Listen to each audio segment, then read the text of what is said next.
وكبره تكبيرا.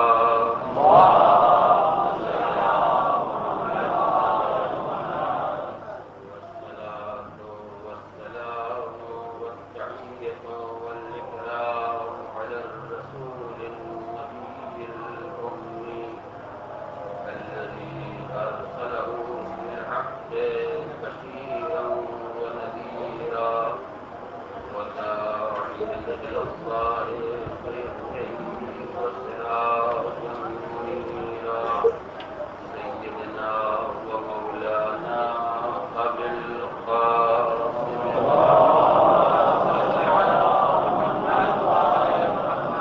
وعلى أهل بيته الطيبين الطاهرين الغر الميامين المعصومين الذين أذهب الله عنهم الرجس وطهرهم تطهيرا.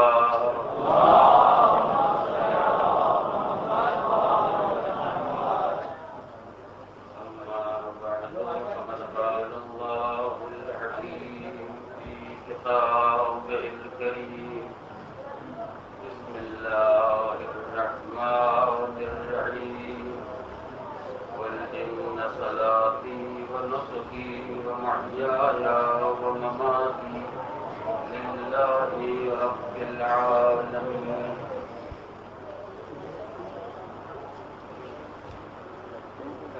مسلم اور اطاعت گزار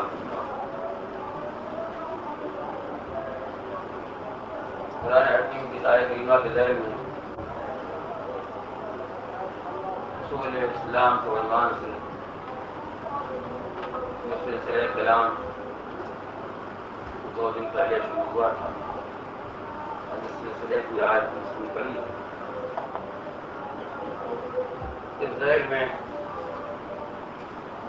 آج اس نقطے کی طرف اذہان عالیہ کو متوجہ کرنا ہے. وہ یہ ہے کہ اسلام کے عقائد ذہنی خیالات نہیں ہیں، عملی محرکات. اسلام نے جس حقیقت کو بھی اپنے عقائد میں اور اپنے اصول میں شمار کیا ہے اسے اصول اور عقائد میں اسی لیے شمار کیا ہے کہ اسلام جس طرز کی زندگی کا طلبگار ہے ویسی زندگی انسان اس وقت تک نہیں گزار سکتا جب تک اس کے دل و دماغ میں یہ عقائد اور نظریات راسخ نہ ہو. ایک لفظ ہے نظریہ اور ایک لفظ ہے عقیدہ. جو خیال انسان کے ذہن میں پیدا ہوتا ہے جس فکر کو انسان اختیار کرتا ہے اس فکر کو انسان کا نظریہ کہا جاتا ہے اور جس فکر کی گرہ انسان اپنے دل میں باندھ لیتا ہے اسے عقیدہ کہا جاتا ہے. لفظ عقیدہ عقد سے نکلا ہے. عقد کے معنی ہے گرہ بند، یعنی جب تک کوئی بات انسان کے دل و دماغ میں راسخ نہ ہو جائے اور انسان اسے اپنے وجود کا جز نہ بنا لے اس وقت تک اس کا شمار انسان کے عقائد نہیں. ہر وہ چیز جس کو انسان جانتا ہے وہ انسان کا عقیدہ نہیں ہے. ہر وہ شے جس کی انسان کو معرفت ہے وہ انسان کا عقیدہ نہیں ہے. ہر وہ خیال جسے انسان نے اپنا لیا ہے وہ انسان کا عقیدہ نہیں ہے. جس نظریے کو، جس خیال کو، جس حقیقت کو، جس فکر کو انسان نے اپنے دل میں گرہ کی طرح باندھ لیا ہے اسے انسان کا عقیدہ کہا جاتا ہے. اور یہ بات مذہب میں اسی لیے ضروری قرار دی گئی ہے کہ جب تک فکر ذہنی خیالات کے درجے میں رہتی ہے عملی تحریک پیدا نہیں ہوتی، اور جب فکر دل کی گہرائیوں میں اتر جاتی ہے تو فکر عمل کی راہیں خود ہی موجود ہے. ایک جملہ ہے جس کی طرف فقط اشارتاً متوجہ کرنا ہے. بعض صاحبان اختیار کے ذہن میں، بعض صاحبان اقتدار کے ذہن میں یہ ایک مستقل خواہش پیدا ہے، یہ خیال پیدا ہے کہ آخر کیا وجہ ہے کہ لوگ ہمارے زیر اختیار، زیر اقتدار کام کرتے ہیں،